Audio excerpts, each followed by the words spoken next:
we're joined, as we are each month, by our own Dr. Joe Sirven making his house call. Not only is he a Mayo neurologist, host of WJCT program and the podcast What's Health Got to Do with It, but one of the most positive people I've ever met. Like, you meet Joe Sirven and you go, I feel better. So I don't know what you're charging, but you need to charge more. Good morning. Good morning, Alan. Please tell my family that. Wait a minute, they're not listening? That's another day. Okay. So Dr. Joe visits us for a monthly house call. We're going to be talking medical news, taking your calls and questions. You can reach and join us on this Monday. Get your week started off, 904-549-2937 or First Coast Connect at WJCT.org. Now, Dr. Joe, we've been teasing a lot of the brain rot AI, and we're going to get into that, and that's the bulk of the show, along with some other things in the segment with you. But we'd like to bring something close to home. First, the horribly tragic floods in Texas that are affecting so many. I know many Floridians have family and friends, myself included, in Texas. But you know what? We're prone to flooding and flash flooding and storm surge here on the First Coast. And, it's the rainy season. 3 o'clock, 4 o'clock. It's coming. Absolutely. And sometimes it's big, thick, standing waters, depending on where you are, San Marco, North Side, whatever area of town.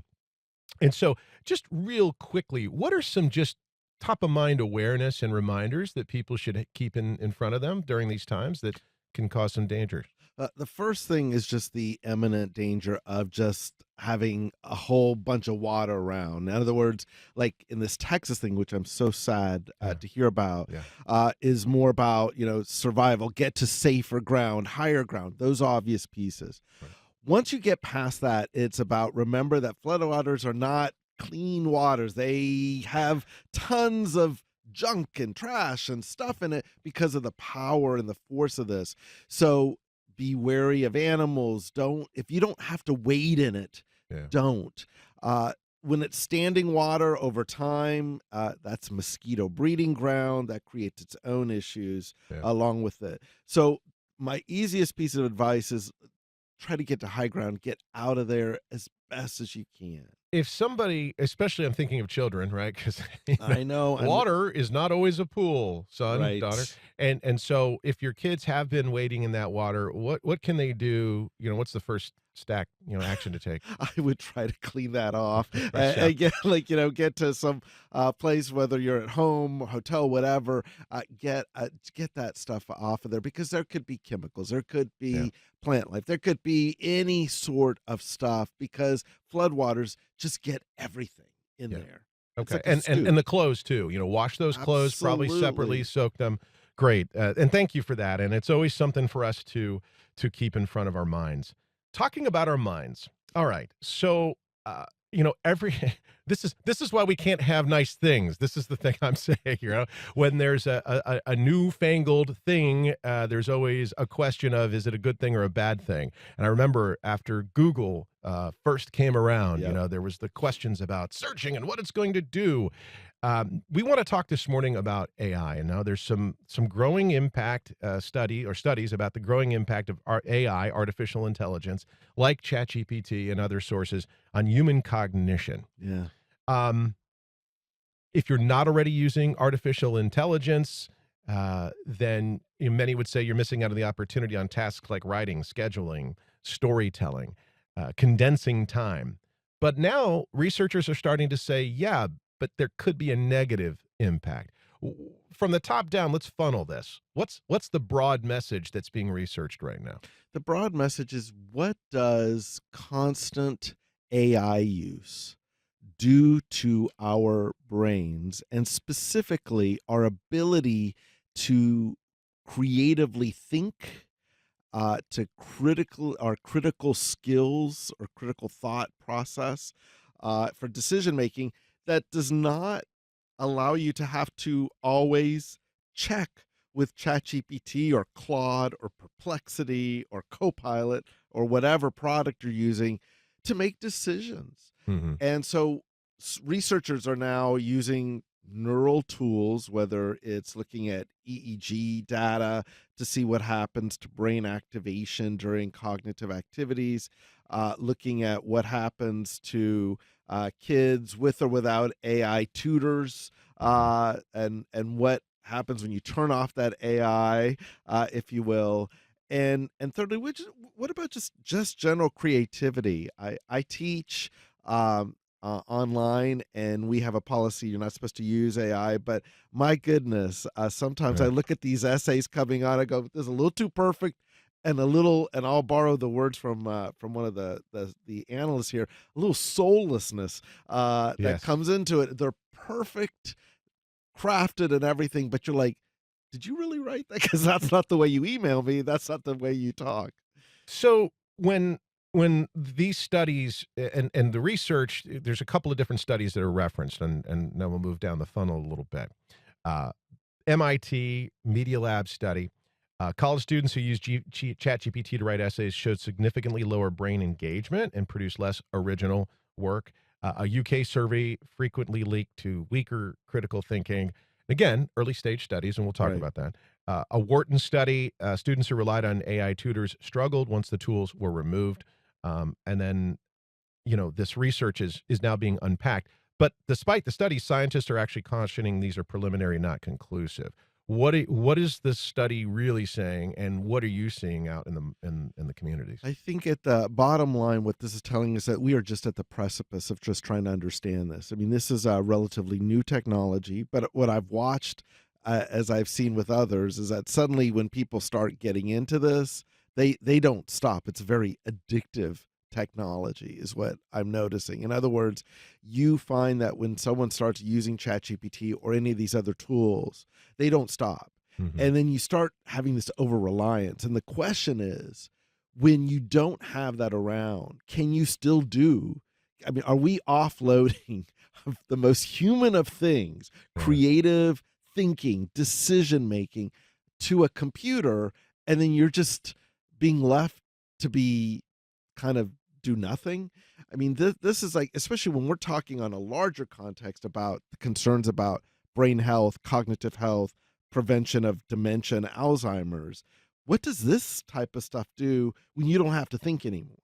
Right. And that's a very philosophical question with real world consequences, and we don't know the answer just yet. Let's reverse for just a moment. Let's talk about, you use the term addictive, okay? Um, let's just draw a line in the middle, and let's just say you've got an average user, and I'll use myself for Sure. example. I am by no means addicted to AI. I use it in a lot of ways. However, there is an instant gratification that Yep. occurs. Yep. What is the relationship of the instant gratification to what you're able to get from AI different from, say, a Google search? They're probably not too different. But the interesting part about these AI tools is just in a Google search, you were always given a menu of options, of which at the top could answer your question.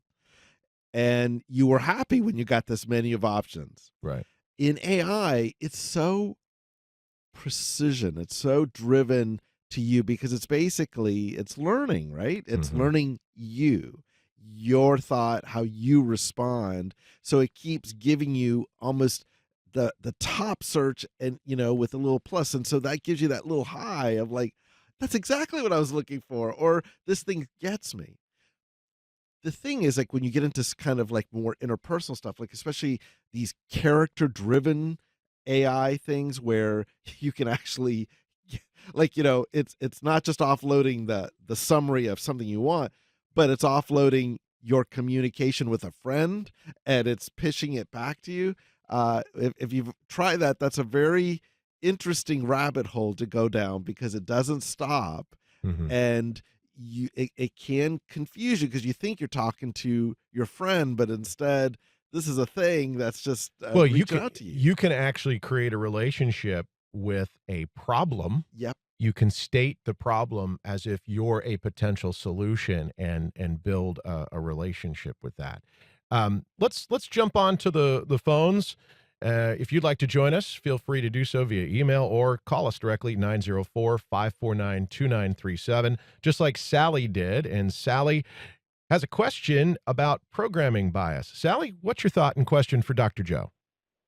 Yes, hi. I'm an artist, so I never use AI. But yesterday I was on Twitter and someone asked Grok, which is Twitter's AI, a question, and the answer included Grok saying, "I'm leaving out any woke bias." So then there was a back and forth discussion about who programmed you to leave out woke bias. What does that mean? And I thought that was interesting that people are relying on Grok as fact-finding AI when it has been programmed to have a bias, I guess. I don't even know, really. Sally, thank you for that. That's it's really, it's about a 7-hour show for that response, Sally. So stay with us. Sorry. So we'll try to micro this. What I hear her asking is, AI is the sum of everything, but then everything can also be contained, and you can create your own customized AIs. And so really, I guess we move into maybe a question of, Dr. Joe, how does someone responsibly begin their journey with AI to reduce potential bias, but also to ensure that they're not restricting their cognitive abilities? Yeah, I like that. And Sally, thanks for that comment, because I've wondered about the bias in some of the stuff that I use. Yeah. To your question, Al, I think ultimately what you always have to do is do not 100% trust what comes out of those requests. I have seen people who have quickly put in an assignment or something, or I'm going to use this as an email, and then suddenly I get, and they cut and paste it, put it into an email as a response to something that's come out, and it is completely wrong. I asked AI on one of these things, I go, can you summarize in a specific area of neurology some scientific articles and related to a case? And I read it just out of curiosity. It has better hallucination ability than some things I've watched scripted series, and I'm like, this is completely made up. And I wrote back, something along the lines, this is wrong. You forgot this, and all it comes back, you are absolutely right, Dr. Sirven, which is Right. actually creepy and scary. Don't trust it 100%. Still use critical thinking. Like, is this right? Yeah. Is this correct? Edit it. It can be a good placeholder to kind of get ideas, but should not be the final piece. Yeah, and Ben from Crescent Beach, thank you. Your comment, you think we should lean into, quote unquote, the brain rot, which I'm assuming you're saying lean into the AI. What I hear you really saying, Dr. Joe, is that there has to be a responsible approach to challenging the information you get. Right. Because it really is also an accelerant. And I'd like to just close this portion of the segment.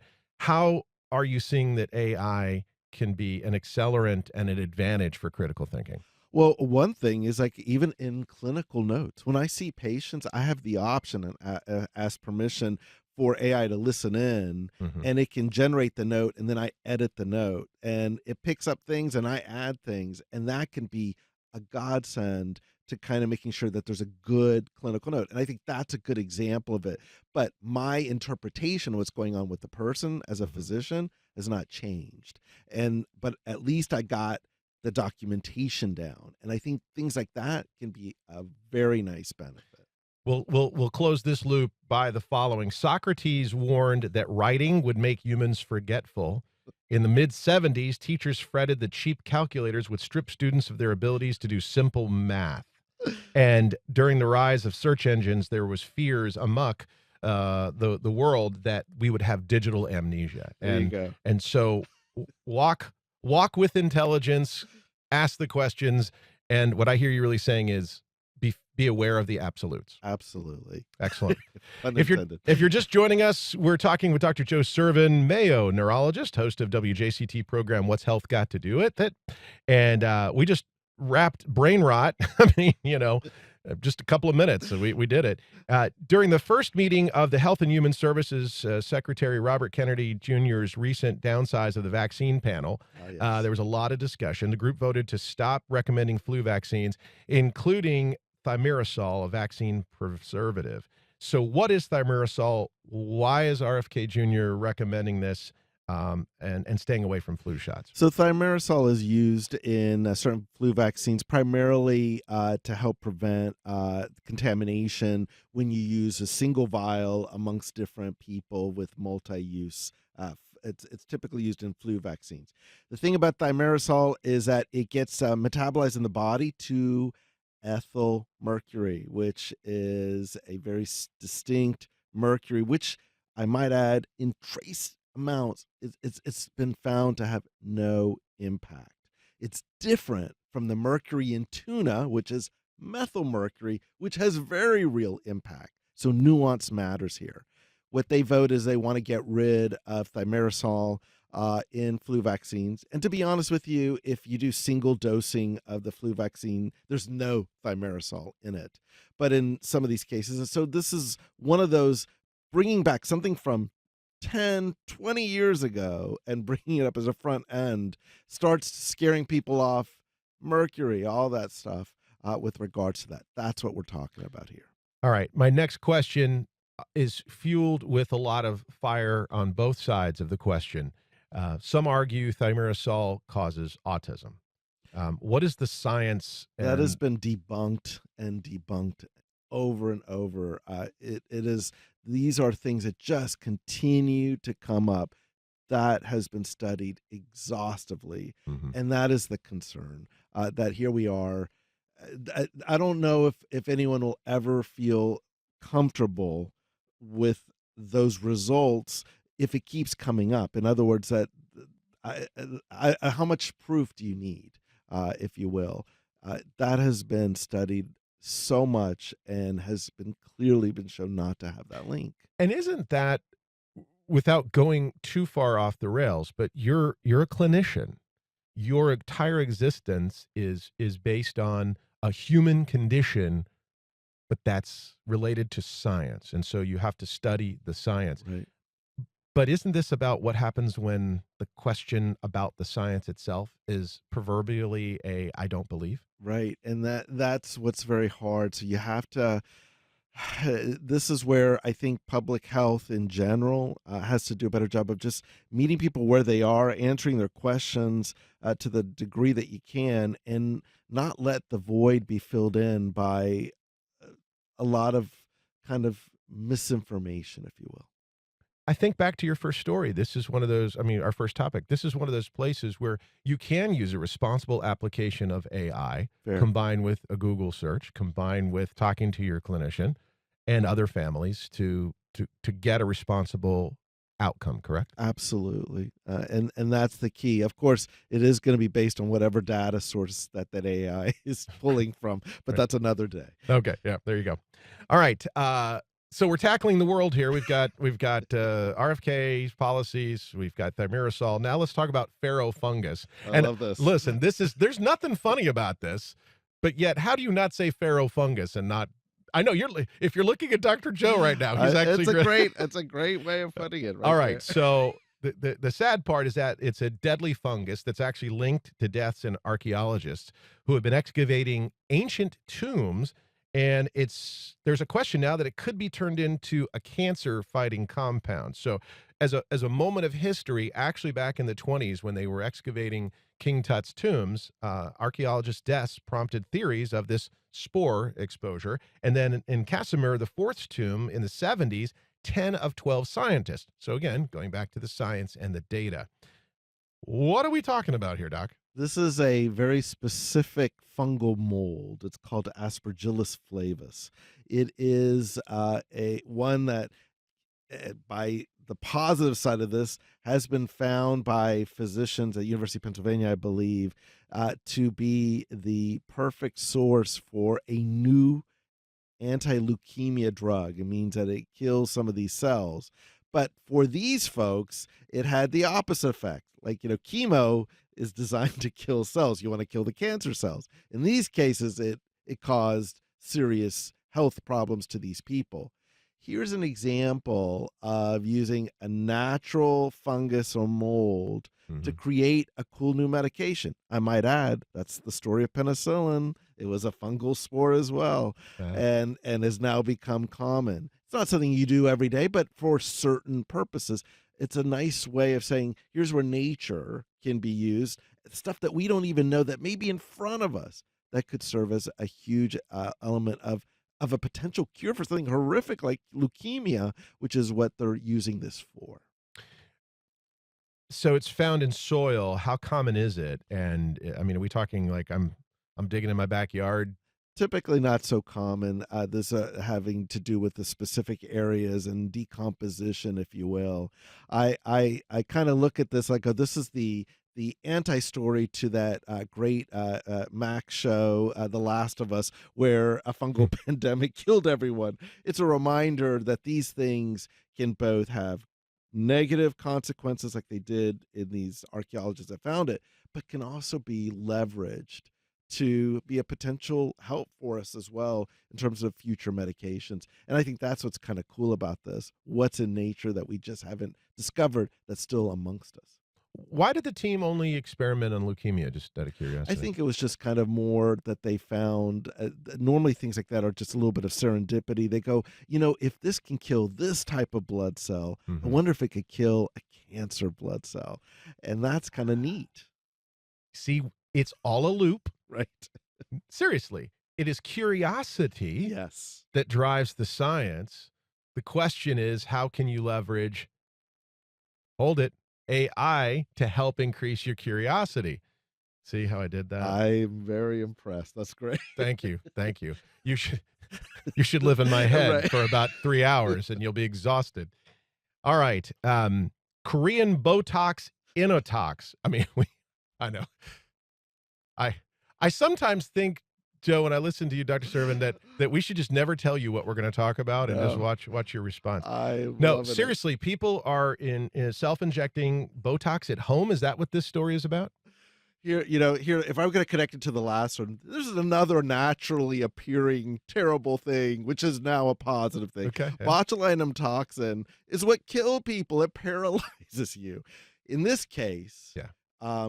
this is a Korean version, way less expensive of what we typically have in medical offices, that some TikTok folks are showing people how to do their own injections of botulinum toxin using this Inotox, which comes at a fraction of the price. The problem is a couple. Number one, Inotox is not FDA approved for the Mhm. general public to be used. As someone who's a neurologist and have been taught in this world, that takes a while to know how to use botulinum toxin safely. Yes. There are real risks to this. What are And the risks? well, generally, this toxin, any muscle that you use it on, it paralyzes them. That's how botulinum toxin works. If you inject the wrong muscle, ones that deal with respiration, swallowing, or let's say you start injecting things such as blood vessels and things of that sort, not such a good idea. And so it may look super easy when you're seeing the doctor do it, but you know what? We had to kind of do this over and over and over again and look to see exactly where the muscle is in order to make it safe. The idea of doing this on your own, injecting botulinum toxin off of a TikTok video, oh my God. Let's think about what we're injecting in folks. So when somebody hears this, um, let's just say they've had a good experience, or they have a friend who's had a good experience. Like, what is your recommendation to that person? Don't do this. I've had a lot of friends who've let me down the primrose path. I know they mean well. Get for something where you're talking about a toxin that literally botulism can kill you. Mhm. Like, in some instances, that's why we found the whole spore. Don't take this lightly. No offense to my friends who are plumbers, but my uncle used to say, "Don't invite a plumber to do heart surgery." There you go. You know? Oh, I like So, that. yeah, there you go. But actually, you could make an argument that I know some people who a plumber would do a great job on heart surgery because it's all about the valves. See, we did it. We No, did it. there you go. All right, we're going to close this segment before we move on to our next group of wonderful people joining us in studio with cheese nightmares. No, you haven't ended up in some planetarium of strange here with Al and Dr. Joe. New research published in Frontiers in Psychology actually explores the connection between diet, particularly dairy consumption, and dreams and nightmares. Okay, so what's putting people to sleep with nightmares? So this is one of those interesting ones, and it just kind of shows you how the brain is attached to what you eat, having to do with lactose intolerance is what this story is about, Okay. where you just have, especially when you're going to sleep, and when you have that, it actually can cause these mini arousals, and for some, that means that it leads to these bad dreams. So one of the simple things is that if you notice you're having bad dreams when you're having cheese, avoid the cheese. Cut the cheese, cut the dreams. That's the way I would kind of view it. I'm at not this even, point. I'm not even going to repeat what he just said. That is a T-shirt waiting to be made. All right. So, joking aside, dairy eaters preventing nightmares, it's a process of elimination in the standpoint Absolutely. of if you're experiencing something, what I hear you saying, Dr. Joe, is really document what the experience is prior to the nightmare and try to think through that, correct? It's true, like for almost anything that you have when you go see your doctor or provider, Yeah. when you have symptoms and you do notice some sort of relationship like that, it connects. Here is they found one of the possible connections, which is, again, it could be this lactose intolerance. This cheese is causing you, and it has this funny effect in terms of causing these bad dreams. All right. Dr. Joe, I could just hang out with you all day. Al, I feel the same way. You have made this so entertaining. Thank you. It's a pleasure. Well, thank you so much for being with us, Dr. Joe.